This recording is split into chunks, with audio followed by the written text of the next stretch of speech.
자, 우리가 지난 시간에 룻기서 1장에 여러 가지 중요한 신학들, 리턴, 돌아감에 대한 슈브의 신학에 대해서 보았고, 그 다음에 이제 하나님의 주권, 그리고 이방 사람을 축복하는 보편적 사고, 그리고 개종, 그리고 하나님의 섭리, 그리고 고난 속에 계신 하나님, 그리고 자유의지, 이런 주제들이 이제 룻기서에 나타나 있는 그런 사상적 특성이다라고 하는 것, 신학적 특징이다, 이거 살펴보았고요. 자, 이제 오늘은 우리가 이 룻기서 2장을 통해서 이제 룻기서 2장에 나타나 있는 어떤 이 내용들을 우리가 살펴볼 터인데, 이제 이 룻기서 2장은 베들레헴에서 나오미와 룻이죠. 나오미와 룻이 이제 위치가 1장은 모압 평지에서, 여기는 이제 베들레헴.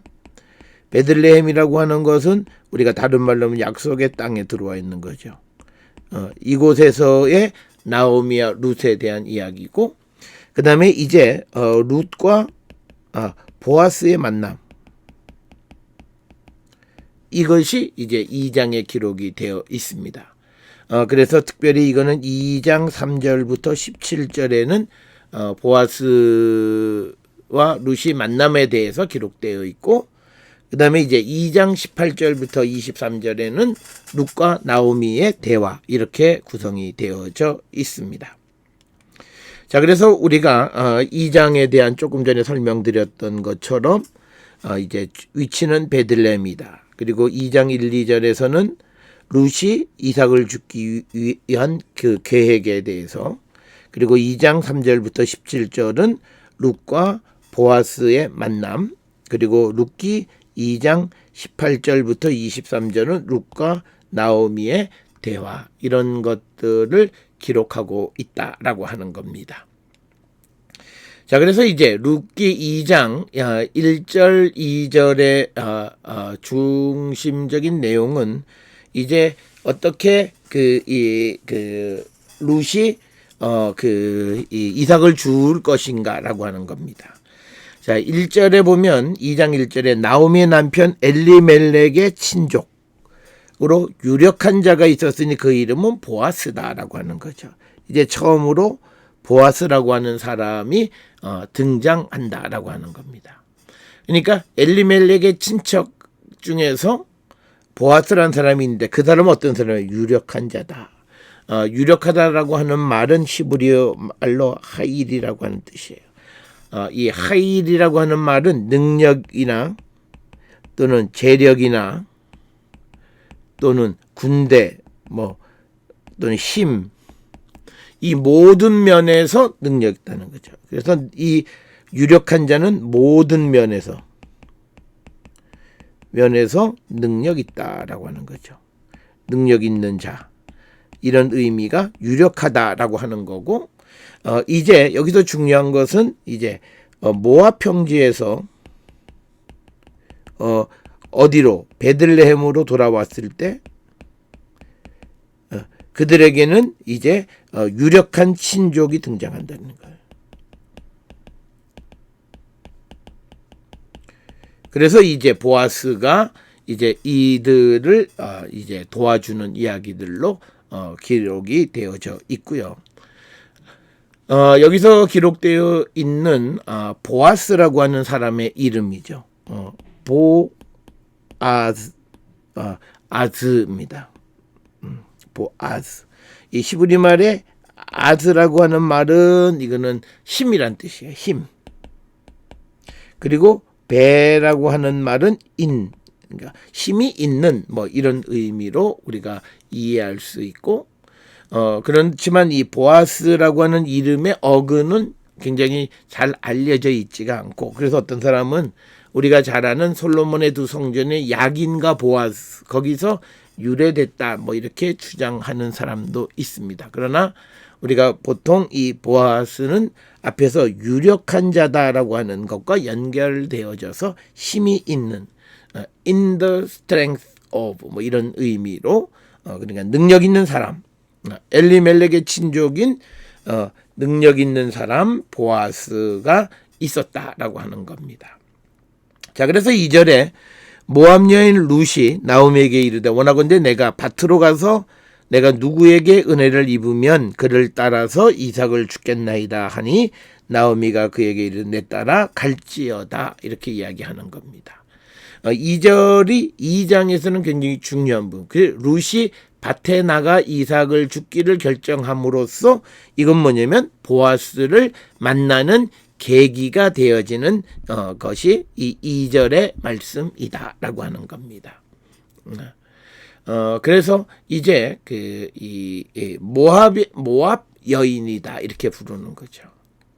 룻기서에서 모압 여인이라고 하는 표현은 7차례 등장을 합니다. 모압 여인. 그러니까 여기서 강조하는 건 룻이 이방 사람이었다라고 하는 것을 강조하는 겁니다. 그러면서 이제 이 이방 사람에게 임하는 하나님의 회복, 하나님의 축복, 뭐 이런 모든 것들을 보여주고, 그래서 심지어 이방인에게 베풀어 주신 하나님의 은혜, 그러기 때문에 이스라엘 사람들도 하나님께로 돌아가면 하나님께서 그들에게 은혜 베푸실 것임을 우리에게 보여주는 이야기가 오늘 주시는 이 2절의 말씀이 되겠고, 내가 누구에게 은혜를 입으면 이건죠. 이 말은 내가 어떤 사람의 눈에 은혜, 그 사람의 눈에서 은혜를 발견하면이라고 하는 거죠. 그러니까 은혜는 상대가 전적으로 내게 베풀어 주는 것이고 호의 뭐 이런 것들입니다. 그러면 내가 그를 따라서 이삭을 줍겠나이다. 우리가 이삭을 줍는 규정은 우리가 잘 아는 것처럼 레위기 19장 9절부터 10절이나 또는 23장 22절 그리고 신명기 24장 19절에서부터 22절 등에 보면 가난한 사람들이 이삭을 주울 수 있는 규정이 있어요. 그 중에서 레위기 19장 9절부터 10절에 보면 너희가 너희 땅에서 곡식을 거둘 때에 너희 밭 모퉁이에까지 다 거두지 말고 내 떨어진 이삭도 줍지 말며 내 포도원 열매를 다 따지 말며 내 포도원에서 떨어진 열매도 줍지 말고 가난한 사람과 거류민을 위하여 버려두라. 여기서 이제 거류민이라고 하는 것이 이제 이방인들, 나는 너희의 하나님 여호와이니라 라고 하는 이 규정에 의해서 이제 이삭을 주어서 먹겠다라고 하는 거죠. 자, 그러니까 여기서 모압 여인 룻과 나오미가 이제 베들레헴으로 돌아갔지만 그들의 스테이터스, 경제적이거나 사회적인 스테이터스는 아직까지 남에게 남이 베푸는 은혜로 먹고 사는 사람이다라고 하는 겁니다. 그리고 여기에서 우리가 중요한 것은 뭐냐면요. 꼭 기억해야 되는 것은 어려운 사람들은 가진 사람들의 은혜로 먹고 사는 거예요. 그렇기 때문에 우리가 믿음의 공동체는 그 어려운 사람들, 소외 계층들에게 은혜 베푸는 일을 우리가 게을리해서는 안 된다라고 하는 겁니다. 그래서 우리가 이 은혜를 베푸는 것. 그래서 우리가 이것은 룻기서 2장 1절 2절은 사실은 누가복음 10장 25절 37절에 나와 있는 강도 만난 사람. 그래서 이웃이 누구냐? 어려움에 처한 자에게 자비를 베푼 사람이 이웃이다라고 하는 그 말씀. 그래서 오늘 주시는 이 말씀에서도 은혜를 입고 산다라고 하는 거죠. 그래서 이 은혜로 이삭을 줍고 그래서 그것으로 먹고 살겠다라고. 그래서 어려운 사람들이 살아가는 방식 중 하나는 은혜를 먹고 사는 것이고, 가진 자들은 그래서 은혜를 베푸는 자가 되어야 한다라고 하는 것을 우리에게 가르쳐주는 그런 이야기가 되겠고요. 자, 그래서 이제 2장 3절부터 17절까지에서는 이제 룻이 들판에서 보아스를 만나는 이야기입니다. 이루었다. 이 모든 과정이 하나님의 섭리로 되어진 것입니다. 자, 그래서 3절에 룻이 가서 베는 자, 지금 베는 자를 따라서 밭에서 이삭을 줍는데 여기서 우연히 엘리멜렉 친족 보아스에게 속한 밭에 이르렀다. 여기서 이제 베는 자는 추수하는 자죠. 추수하는 자.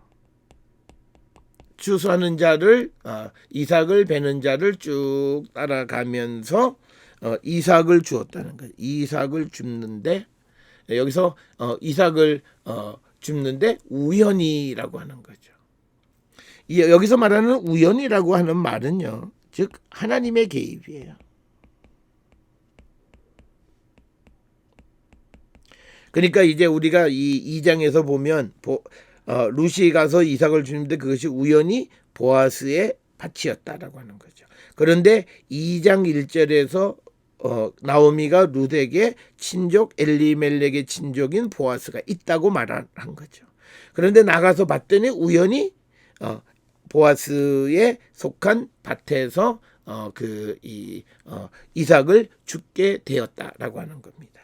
우리가 번역상으로는 우연히라고 하는 말로 번역을 하지만 그러나 이것은 하나님의 개입으로 우리가 이해해야 한다라고 하는 겁니다.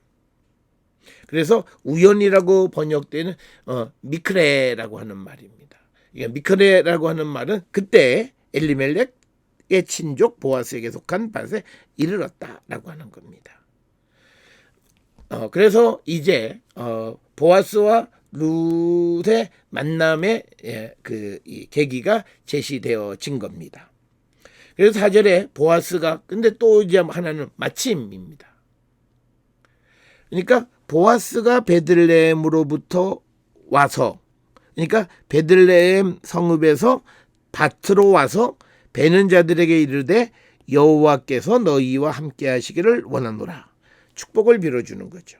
그랬더니 그들이 즉 베는 자들이 이르되 여호와께서 당신에게 복 주시기를 원하나이다. 이렇게 대답을 합니다.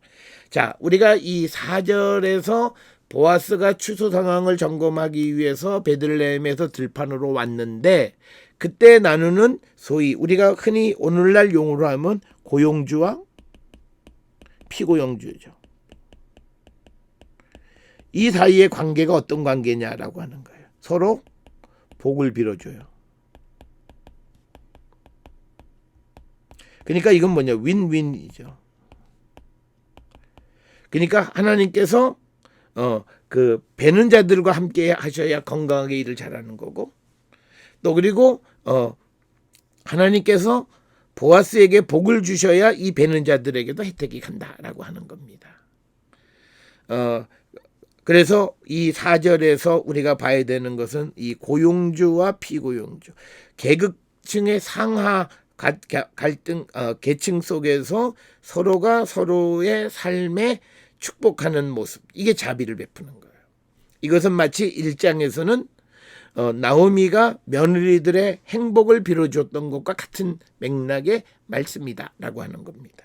그래서 우리가 이 룻기서에서 우리가 중요하게 놓쳐서는 안 되는 것은 뭐냐면 타인의 행복을 기원하는 거예요. 그것이 고용주와 피고용주 사이에서의 관계도 그렇다는 것을 우리에게 보여주는 거고요.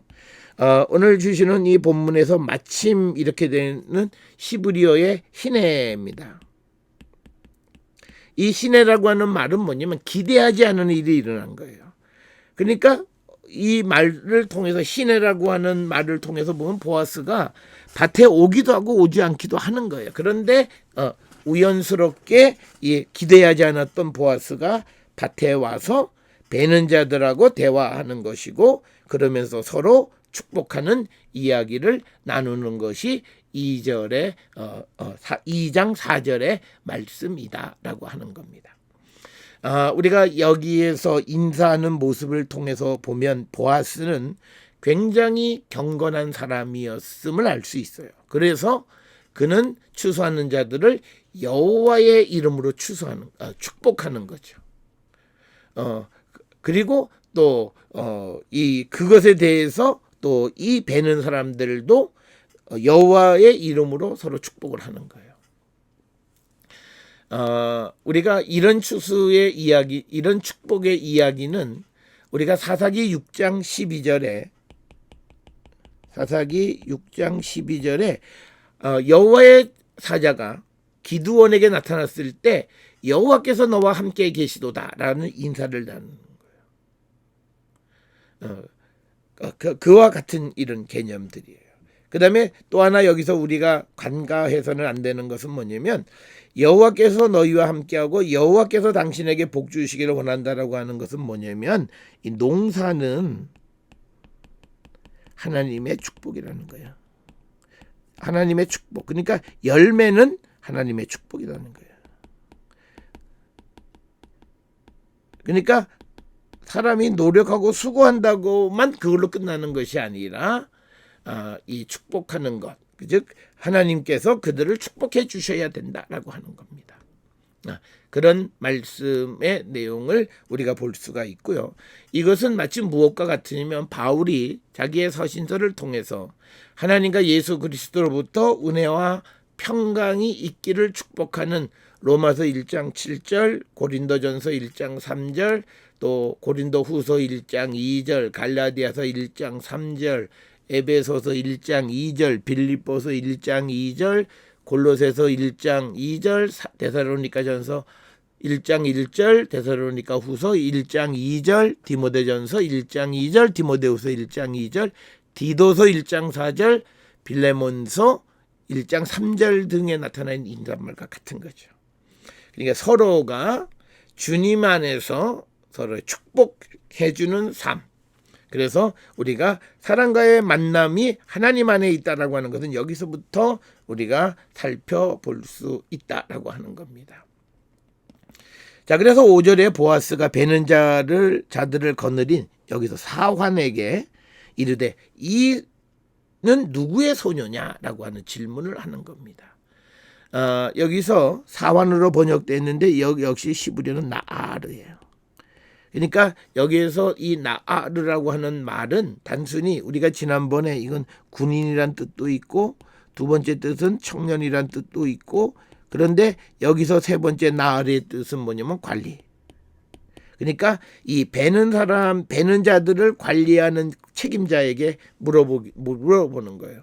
이는 네 소녀냐? 이는 누구의 소녀냐?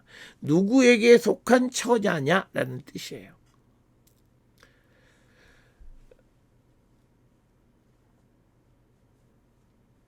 그런데 이제 이렇게 질문하는 이웃은 이건 뭐냐면 이는 누구의 소녀라는 것은 저희 룻의 신분을 확인하는 거예요. 누구에 속한 자냐라고 하는 거죠. 그래서 이제 그렇게 되니까 6절에서 베는 자를 거느린 사환이 대답하여 이르되 이는 나오미와 함께 모압 지방에서 돌아온 모압 소녀다 이렇게 이야기를 합니다. 여기서 특별히 모압 여인 또는 모압 소녀 이런 여기서 특히 소녀라고 하는 표현을 사용하는 것은요. 이제 나중에 이 룻이 나이가 든 보아스를 택한 것에 대해서 감사하는 표현이 등장해요. 그것과 대비가 되는 거죠. 젊은 소녀가 나이 든 사람을 택했다라고 하는 거예요. 그래서 이것은 모압 소녀, 이방 여인이다라고 하는 거예요. 그리고 여기에서는 두 가지를 얘기해요. 나오미와 함께 온 자, 첫째. 그런데 그 여자는 모압 소녀였다라고 이야기하는 겁니다. 자, 그러면 이제 여기 이 말을 들은 보아스는 이제 나오미는 친족이에요. 그러면 이 모압 소녀도 자기와 가족 관계가 형성되어진다라고 하는 것을 알고 있고 그리고 나오미가 돌아왔다는 얘기를 들었기 때문에 이 소녀가 미망인이었다라고 하는 것도 알고 있었다라고 하는 겁니다. 그래서 친족 관계에 있는 자이다라고 하는 것을 이제 분명하게 알게 되어졌고 자, 그래서 이제 7절에 그의 말이 나로 베는 자를 따라 단 사이에서 이삭을 죽게 하소서. 여기서 말하는 그는 룻이 이제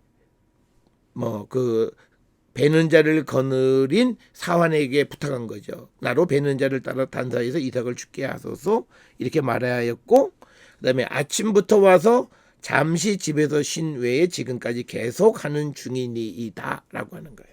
그러니까 7절에서 강조하는 것은 뭐냐면, 감독관으로서 그 사환이 그 룻이 일하는 모습을 보고 그것을 그대로 보아스에게 보고하는 겁니다.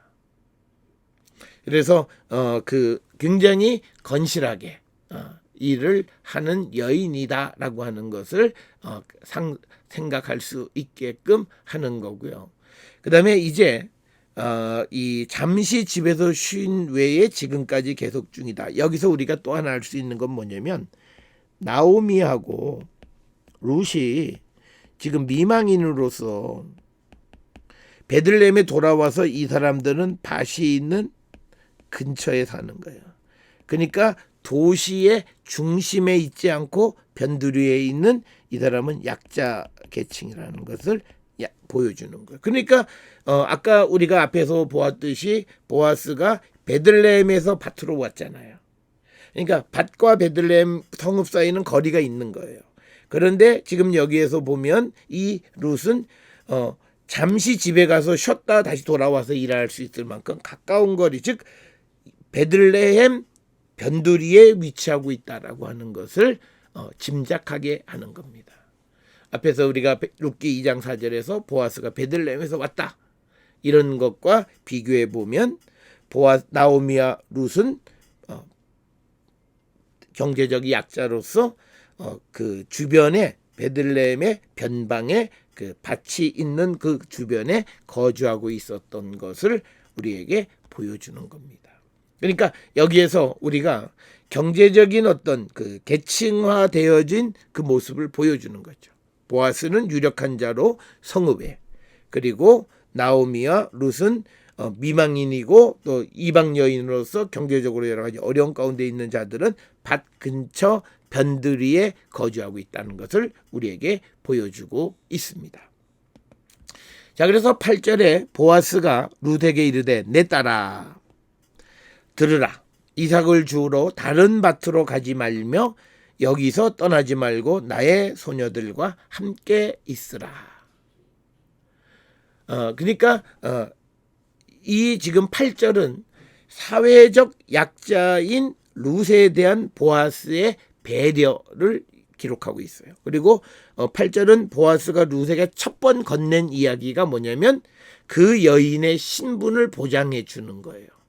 그래서 그건 뭐냐면 다른 밭으로 가지 말고 나의 소녀들과 함께 있으라라고 하는 겁니다. 자, 이 말의 의미는 뭐냐면 지금 이방 여인이에요.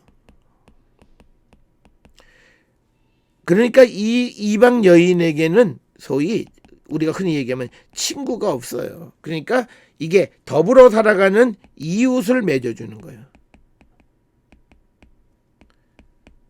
소녀들과 나의 소녀들과 함께 있으라라고 하는 겁니다. 그래서 나의 소녀들과 좋은 관계를 맺고 같이 더불어 살아니까 더불어 살게 하는 거예요. 그러니까 여기에서 중요한 것은 뭐냐면 이방 여인 룻이 베들레헴 유다 사회로 들어왔을 때에 모든 것이 생소했을 거예요. 그런데 보아스의 배려는 그 이방 여인이 함께 살 수 있는 이웃을 만들어준다는 거예요. 굉장히 중요한 거예요. 우리 사회에 다문화 사회에서 사람들이 거주하고 다문화권의 사람들이 들어올 때 그들이 거주하고 더불어 살아갈 수 있는 이웃을 우리가 만들어주는 일, 경제적으로 어떤 독립을 하게끔 하고 하는 것도 중요하지만 더 중요한 것은 더불어 살아갈 수 있는 이웃을 만들어주는 건데, 그것이 8절에서 보아스가 룻에게 자기의 소녀들과 함께 있으라고 말함으로써 이웃을 만들어주는 거고요. 그 다음에 이삭을 주러 다른 밭으로 가지 말며 여기를 떠나지 말고라고 하는 말은 이 여인에게 이제 이 밭 저 밭을 떠돌아다니면서 하는 것이 아니라 경제적 안정을 주는 거예요. 항상 여기 나와서 이 이삭을 주어 가면 최저 생계는 보장할 수 있는 거예요. 그러니까 여기에서 보아스는 이 여인이 기본적으로 생활할 수 있는 경제적인 여건, 또 하나는 사회적 여건으로서 이웃을 보장해 주는 것이 이 8절. 굉장히 우리가 중요한 말씀이에요. 이것을 우리가 이 보아스와 룻의 만남에서 보아스가 배려한 모습이다라고 하는 거고요.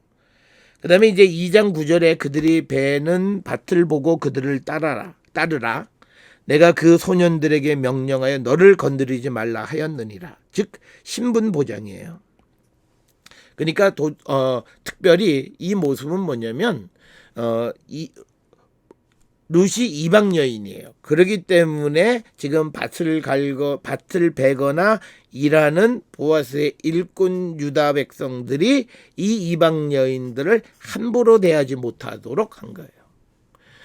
여기서 건드리다라고 하는 말은 폭력적으로 뭐 때리는 것도 있고, 그 다음에 성적인 어떤 이 희락, 성적인 노력 이런 것까지도 포함하는 이야기예요. 그러니까 어떤 경우에도 이 보아스의 밭에서 일하는 사람들이 그 여인을 건들지 못하는 거예요. 그러니까 8절 9절을 통해서 보면요, 8절에서 보아스가 뭐라고 그랬냐면 다른 밭에 가지 마.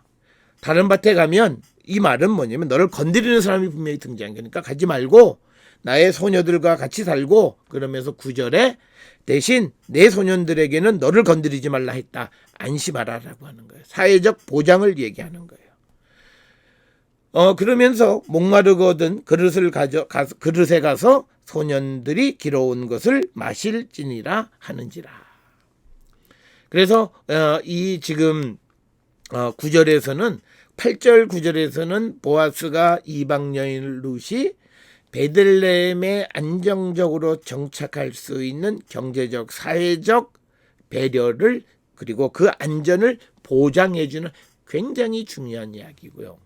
특별히 목이 마르거든 그릇에 가서 소년들이 길어온 것을 마시라라고 하는 이 표현은요, 목마르면 물을 나누어 마시라고 하는데, 성경에서 물을 나누어 마시는 주제는 미래의 동반자를 암시하는 그런 표현이에요. 그래서 창세기 24장 9절이나 출애굽기 2장 15절부터 22절에 보면 우물물을 나누어 마심으로써 미래의 동반자 개념으로 발전하는 것을 볼 수 있는 거죠. 그래서 여기에서 이제 목이 마르면 내 집에서 일하는 소년들이 길어온 그 물을 마시라고 허락해 주는 겁니다. 그래서 이제 보아스가 룻을 여러 가지 측면으로 다 보호해 주고 있다라고 하는 거고요. 더 하나 우리가 목마르거든 이 구절을 통해서 우리가 암시할 수 있는 거는, 이제 보아스가 자기가 나이가 든 사람인데 이제 여러 가지로 쭉 봐서 기업 물을 순서에서 자기가 두 번째 사람이라는 것까지도 알고 있었을 거예요. 그러니까 더더욱 친밀하게 그 소년들에게 이 룻을 건드리지 못하도록 더 철저하게 보호하지 않았나, 이렇게 생각해 볼 수도 있습니다. 자, 그래서 10절에 룻이 엎드려 얼굴을 땅에 대고 절하며 그에게 이르되 나는 이방 여인이거늘 당신이 어찌 내게 은혜를 베푸시며 나를 돌보시나이까 라고 하는 거예요. 그러니까 이방인에게 은혜 베푸는 거예요. 이방인에게도 은혜 베푸는 것의 첫 번째는 하나님이시고, 그 하나님의 사랑과 은혜를 받은 것을 그대로 전달하는 것이 이제 보아스죠. 이방 여인, 사회적 보호를 받지 못하는 자, 히브리어로 노크리아라고 하는 거예요. 그래서 이 여인에게 왜 은혜를 베푸느냐라고 하는 거죠. 그리고 왜 나를 돌보시느냐, 어찌해서라고 묻는 겁니다. 그럴 때 보아스의 대답이 11절이에요. 보아스가 그에게 대답하여 이르되 내 남편이 죽은 후로 내가 시어머니에게 행한 모든 것, 시어머니에게 베푼 은혜, 그리고 내 부모와 고국을 떠나 전에 알지 못하던 백성에게로 온 일. 이 말은 뭐 두 가지예요. 첫째, 시므에게 잘한 것. 두 번째는 내 백성에게로 온 일. 이 말은 뭐냐면 백성의 하나님을 섬기는 일.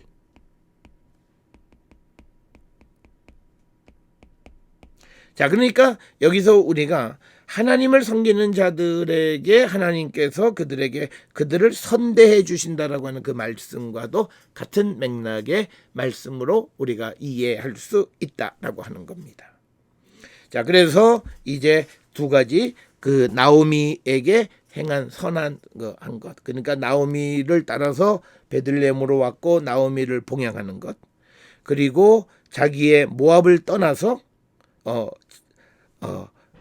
이스라엘 백성에게로 온 일. 그러니까 이것은 뭐냐면 개종한 일이죠. 이것이 나에게 분명하게 알려졌다라고 하는 겁니다. 내가 알고 있다라고 하는 겁니다. 자, 그래서 12절에 여호와께서 내가 행하는 일에 보답하시기를 원하며, 그러니까 하나님은 뭐냐면 보응하시는 분이에요. 그런데 하나님은 선으로 보응하시고 악을 악으로 보응하세요. 그런데 지금 룻은 선을 행했어요. 그러니까 하나님이 선으로 보응하시는 분이에요. 보답하시는 분이다. 그래서 여호와께서 룻이 행한 일에 보답하시기를 원하며 이스라엘의 하나님 여호와께서 그의 날개 아래에 보호받으러 온 너에게 온전한 상 주시기를 원하노라. 그러니까 뭐냐면 이 말은 뭐냐면 이 12절 상반절에서 내가 행하는 일에 보답하시 인과응보적인 그런 개념이에요.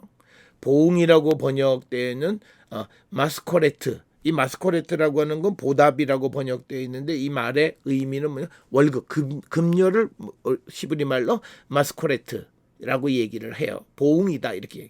그러니까 일한 만큼. 그러니까 우리가 보답이라고 하는 개념은 뭐냐면 내가 한 만큼의 그것을 내가 돌려받는 개념입니다. 자, 그다음에 이제 하나님의 날개 아래 보호받으러 왔다. 이 날개라고 하는 크나파브, 즉 그의 날개, 하나님의 날개. 이 날개라고 하는 것은 하나님을 상징하고 하나님의 보호하심을 상징하는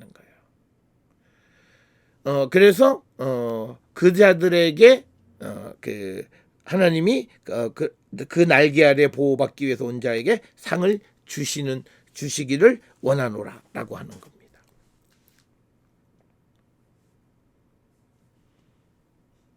그래서 지금 이 11절, 12절에서 강조한 건 뭐냐? 개종이에요, 개종. 개종을 분명하게 얘기하는 거예요. 그래서 이방인들에게도 근데 이방인이 누구냐면 하나님께 온 이방인을 축복하시는 거죠. 이 개념을 우리에게 보여주는 책이 룻기다라고 하는 거예요. 그러니까 이것은 로마서에서 혈통적, 표면적 유대인이 아니라 이면적, 즉 예수 그리스도의 십자가 고백이 있는 자들이 진정한 의미의 유대인이라는 개념과도 같은 개념이에요. 그래서 이제 보아스의 입을 통해서 이제 말씀하고 있고, 그래서 11절, 12절에 우리가 보는 보아스와 룻의 대화를 통해서 하나님 어떤 분이냐라고 하는 거예요. 하나님은 누구든지 하나님의 보호를 받으러 온 자에게 온전한 상을 주시는 분이시다라고 하는 것을 강조하는 그런 말씀이 되겠고, 그래서 11절 12절이 어떤 유대인들 이스라엘 사람들만이 아니라 하나님께로 온 자, 그가 이방인이라 할지라도 하나님께서 그들을 보호하시고 상을 주신다라고 하는 것. 그래서 여기에서 우리가 흔히 보편주의다라고 하는 것,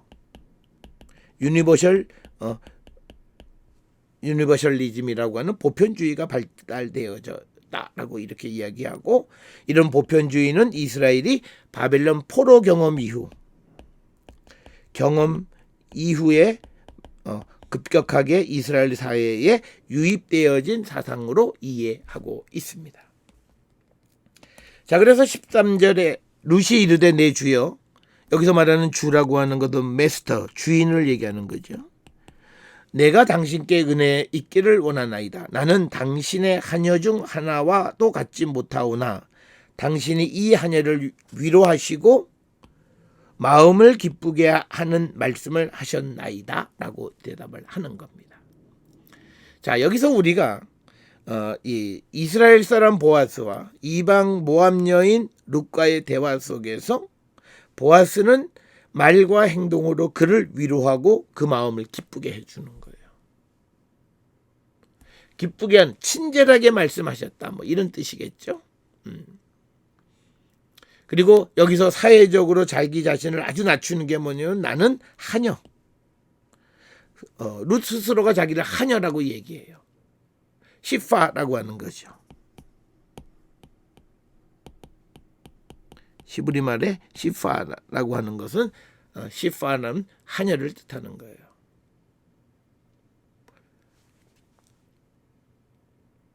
그래서 굉장히 사회적으로 낮은 그런 신분이다라고 하는 거죠. 그런데 나에게 위로하고 마음을 기쁘게 말씀하셨다라고 하는 거예요. 여기서 이 보아스라고 하는 사람의 믿음과 인품을 보여주는 건데, 이걸 통해서 13절에서 얘기하는 건 뭐냐면요, 우리는 항상 나보다 못한 계층에 있는 사람들을 위로하고 마음을 기쁘게 하는 말을 해줄 줄 아는 자가 되어야 된다. 이걸 우리에게 가르쳐 주는 거예요.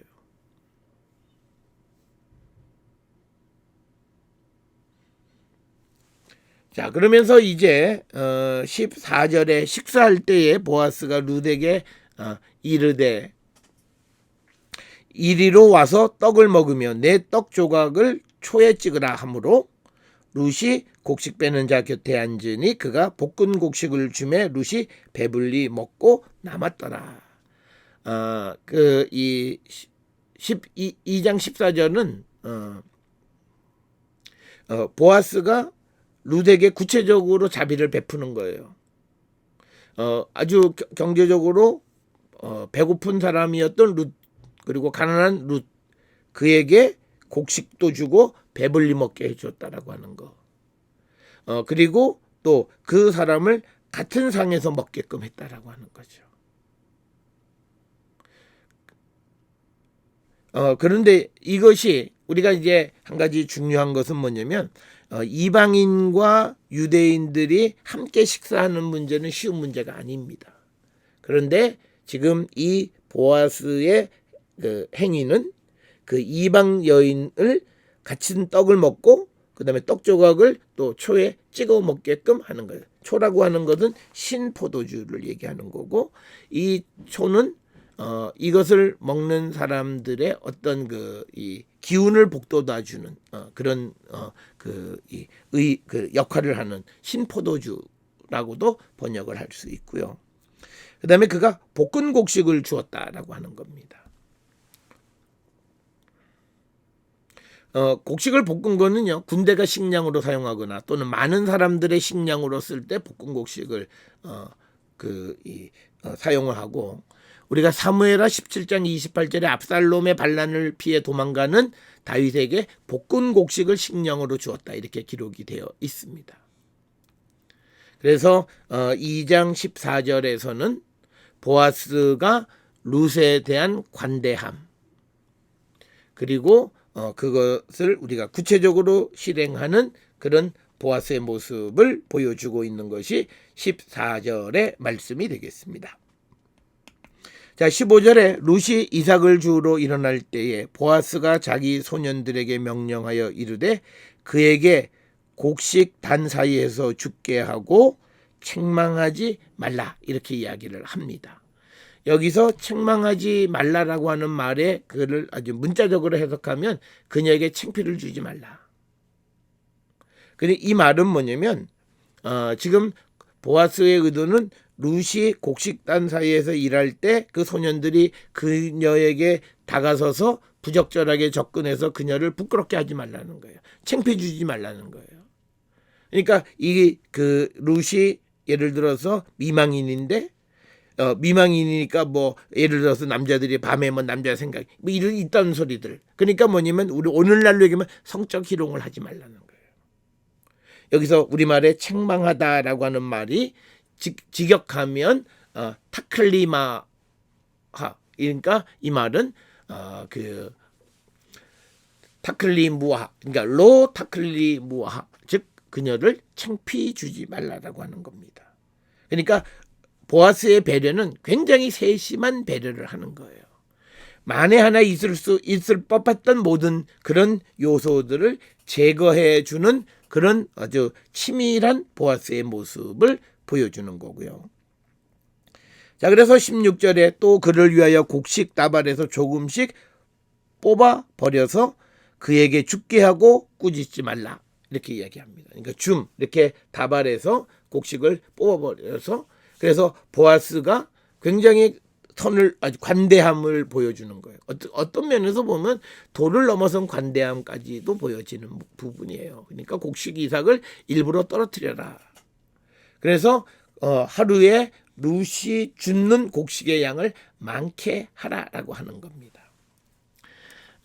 우리가 신명기 24장 19절에 보면 곡식을 수확할 때 내가 밭에서 곡식을 멜 때에 그 한 뭇을 밭에 잊어버렸거든 다시 가서 가져오지 말고 나그네와 과부와 고아와 과부를 위하여 남겨두라. 그리하면 내 하나님 여호와께서 내 손으로 하는 모든 일에 복을 내리시리라. 그러니까 베푸는 거예요. 베풀 때 하나님이 그 일에 축복하신다라고 하는 아주 기초적인 그런 말씀, 그런 축복의 그 원리를 설명하는데, 지금 그래서 곡식 다발에서 조금씩 뽑아버리고 그리고 룻에게 죽게 하고 꾸짖지 말라, 이렇게 말씀을 하고 있습니다. 자, 그래서 17절에 룻이 밭에서 저녁까지 죽고 준 것을 떠니 볼이 한 에바쯤 되었다라고 하는 거예요. 에바는요, 이 단위가 대략 한 220리터, 굉장히 많은 양이죠. 잘못 얘기. 220이 아니라 22리터죠. 22리터 정도 돼요. 호멜이 220이고 에바는 22리터 정도 되는 거예요. 그러니까 약 이거를 키로수로 따지면 대략 한 10.87kg. 그러니까 약 한 11kg 정도 되는 거예요. 그러니까 하루 주워서 11kg 정도죠. 굉장히 많은 거예요. 그리고 이렇게 가능할 것은 아침부터 저녁까지 부지런히 일한 것도 하나 있지만 또 하나는 보아스의 협조가 있었죠. 보아스가 최대한 혜택을 베풀어서 곡식단에서 한 줌씩 뿌리고 그랬기 때문에 이렇게 많은 양을 우리가 얻을 수 있었다라고 하는 거예요. 그런데 이거를 어느 정도로 많냐를 비교해 보면요, 고대에 말이라고 하는 지역이 있어요. 이 말이라고 하는 지역에서 일꾼이 하루에 일을 하고서 받는 곡식의 양이 375 내지 750g 사이에서, 그러니까 1kg 미만으로 받아요. 그런데 11kg 정도라면 10배나 많이, 10배 이상 굉장히 많은 양을 벌었다는 거예요. 그러니까 750g 정도가 하루에 그 가족이 먹는 양 정도 될 거예요. 그런데 11kg 정도, 한 에바 10.87kg 정도의 곡식을 얻었다는 것은 엄청난 양을 얻었다라고 하는 거예요. 자, 그래서 우리가 3절부터 17절까지의 룻 보아스의 만남을 통해서 우리가 조화로운 사회는 서로 관심과 배려로 축복하는 거다. 보아스와 일꾼 사이에, 보아스와 룻 사이에서 서로에 대한 관심, 축복의 모습을 볼 수 있다라고 하는 거죠. 그래서 보면 기득권층 그리고 가진 층에 속하는 보아스의 배려가 사회적 경제적 약자인 룻의 사회 경제적 문제를 해결해 준다라고 하는 거예요. 그래서 보아스의 관심이 룻을 경제적 위기뿐만 아니라 일꾼들의 성적인 놀이개감이 될 뻔했던 그런 위급한 사회적 위기 속에서 보호해 주는 역할을 한다. 그래서 이 3절부터 17절의 말씀에 보아스와 룻의 관계를 설명하는 이 룻기서를 통해서 우리에게 보여주는 건 뭐냐면, 우리가 살아가는 사회 속에서 조화로운 사회를 구성하기 위해서는 이런 배려, 그리고 서로에 대한 관심이 필요하다라고 하는 것을 강조하는 것이다. 그래서 이제 우리가 다문화 사회, 그리고 또 이제 통일을 바라볼 때 우리는 서로에 대한 관심과 배려의 마음이 있어야 여러 가지 어려운 사회적, 경제적, 정치적 또는 군사적 모든 문제를 해결할 수 있음을 보여주는 것이 룻기 2장 3절에서 17절의 말씀이다라고 하는 것을 잊어서는 안 되겠습니다. 자, 그래서 우리가 이 단위를 보시면 이렇게 되어 있고요. 이제 룻기 2장 18절입니다. 2장 18절은 2장 2절에서 17절, 2장 19절에서 23절을 연결하는 브릿지 역할을 해요. 배경이 들판에서 성읍, 그리고 룻과 보아스의 관계에서 룻과 나오미로 서로 그 등장인물이 바뀌고, 공통적인 것은 이제 룻이 되겠고요. 그래서 룻이 있고 한쪽에는 보아스와의 관계, 그리고 한쪽은 나오미와의 관계죠. 그래서 룻과 보아스의 관계에서 룻과 나오미의 관계로 트랜짓, 전환하는 것이 룻기 2장 18절의 말씀이다라고 하는 겁니다. 이것은요 17절에서 이제 보아스의 배려로 룻이 많은 양을 주순 다음에 그걸 어떻게 나누느냐. 즉 18절에 보면 그것을 가지고 성읍에 들어가서 시어머니에게 그 주운 것을 보이고 그가 배불리 먹고 남긴 것을 내어 시어머니에게 드렸다라고 하는 거예요. 그러니까 이 19절 이제 다음 절에 보게 되면 나오미가 보아스가 가져온 한 11kg 되는 양을 보고 굉장히 놀란 거죠. 그러면서 이제 그것을 배불리 먹고 그다음에 남긴 것은 자기 차지가 아니라 시어머니에게 드렸다라고 하는 거예요. 그러니까 여기서 우리가 이 룻이라고 하는 사람의 그런 관점, 그리고 그 룻이 자기가 받은 은혜를 나오미와 함께 나누는 사람, 이겁니다. 그래서 우리는 하나님께로부터 받은 은혜는 자기 자신만을 위한 것이 아니라 함께 나누어 더불어 살아가야 함을 우리에게 보여주는 것이다. 그래서 우리가 누가복음 16장 19절 31절의 부자와 거지 나사로의 이야기에서도 가난한 자를 돌보지 않는 부자에 대한 문제점 제시하고 있고, 또 마태복음 19장 16절부터 22절의 부자 청년의 영생을 얻는 문제도 가난한 자들에게 나눠주지 않는 것이 문제가 됐고, 또 누가복음 12장 13절에서 21절 한 부자 비유에서도 자기만을 위해서 부를 쌓아두는 것에 대한 비판의 말씀들을 볼 수가 있습니다. 따라서 우리에게 나눔의 삶의 소중함을 강조해 주고 있는 것이 룻기서 2장이다. 자, 이어서 이제 룻기 2장 19절부터 23절입니다. 이제 이 룻이 그 곡식을 거둬서 돌아왔을 때 시어머니가 그에게 이르되 오늘 어디서 주웠느냐, 어디서 일하였느냐, 너를 돌본 자에게 복이 있기를 원하노라. 역시 시어머니는 알지 못하는 자, 돌본 자에게 축복하는 겁니다. 그러니까 배려하는 삶이라고 하는 것이 나오미, 룻, 보아스 사이에, 이 세 사람 사이에 이들은 항상 축복하고, 또 그 다음에 곡식을 베는 자들 역시도 보아스를 축복하는 겁니다. 룻이 누구에게서 일했는지 시어머니에게 알게 하여 이르되 오늘 일하게 한 사람의 이름은 보아스니이다. 이렇게 구체적으로 자기의 이야기를 말하는 겁니다. 그러니까 20절에 나오미가 자기 며느리에게 이르되 그가 여호와로부터 복받기를 원하노라. 역시 축복하는 거예요.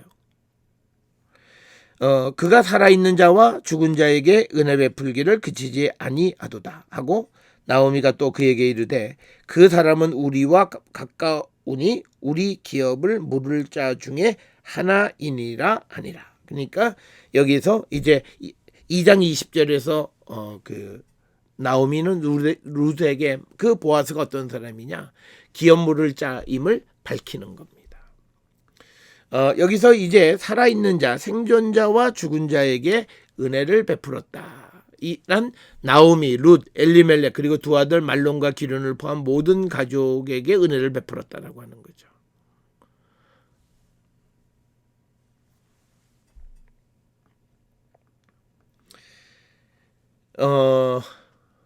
그래서 그에게 하나님의 축복이 있기를 기원하는 겁니다.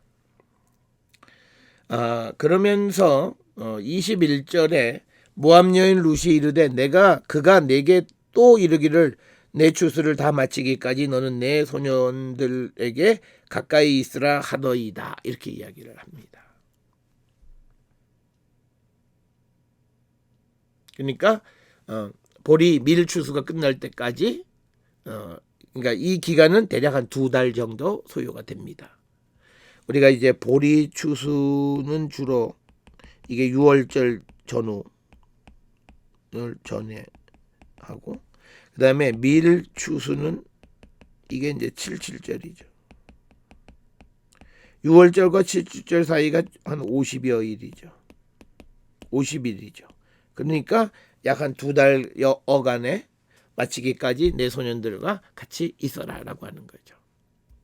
그러니까 이 말은 뭐냐면 나오미와 룻이 적어도 당분간 식량 걱정을 하지 않아도 된다라고 하는 것이고 그리고 또 룻과 보아스 사이에 지속적 만남, 정기적 만남을 보장해주는 이야기다라고 하는 겁니다. 그리고 앞에서 말씀드렸던 것처럼 소년들에게 가까이 있으라는 것은 다른 소년들로부터의 괴롭힘에서 보호해 주는 겁니다. 그러니까 여기서 내 소년들에게 가까이 있으란 말은 지금 보아스의 집에서 일하는 소년들뿐만 아니라 다른 곳에서 일하는 소년들이 룻에게 괴롭히는 것까지도 보호해 주는 것. 그래서 너는 내 소년들에게 가까이 있으라 이렇게 이야기를 하는 겁니다. 자, 이 말을 들은 나오미가 며느리 룻에게 이르되 내 딸아 너는 그의 소녀들과 함께 나가고 다른 밭에서 사람을 만나지 아니하는 것이 좋으니라 하는지라. 그래서 22절에서 나오미가 룻에게 이제 한 방식을 가르쳐 주는 겁니다. 그래서 다른 밭에서 사람을 만나지 않는 것이 좋다라고 하는 것은 이 말은 여러 가지 그러니까 베들레헴의 다른 밭에 있는 그 청년들로부터 성적 놀이개감이 되지 않게 하기 위해서 이제 그 다른 밭에서 사람을 만나지 않는 것이 좋다라고 하는 것을 이야기하고 이것은 우리가 잠재적으로 베들레헴 즉 유다 사회에 이방인들에 대한 성적 학대나 사회적으로 얼마나 괄시하는 일들이 만연되어 있었나를 우리에게 간접적으로 보여주는 것이고 신명기에 고아나 객이나 과부를 보호하는 법이 특별히 등장하는 것은 역설적으로 그들을 무시하는 일들이 비일비재했음을 보여주는 이야기이기도 하다라고 하는 겁니다. 자, 그래서 이제 마지막 23절에 이에 룻이 보아스의 소녀들에게 가까이 있어 보리 추수와 밀 추수를 마치기까지 이삭을 주우며 그의 시어머니와 함께 거주했다. 그러니까 여기서 이제 그의 시어머니와 함께 거주했다라고 하는 말은 이제 시어머니를 떠날 때가 있다는 거죠. 하고 룻이 지금은 함께라고 하는 말은 언젠가 알 수 없는 미래의 분리를 예고하는 건데 이 예고는 바로 보아스와 그리고 룻의 결혼을 통해서 나타나게 되어지는 것이 되겠습니다.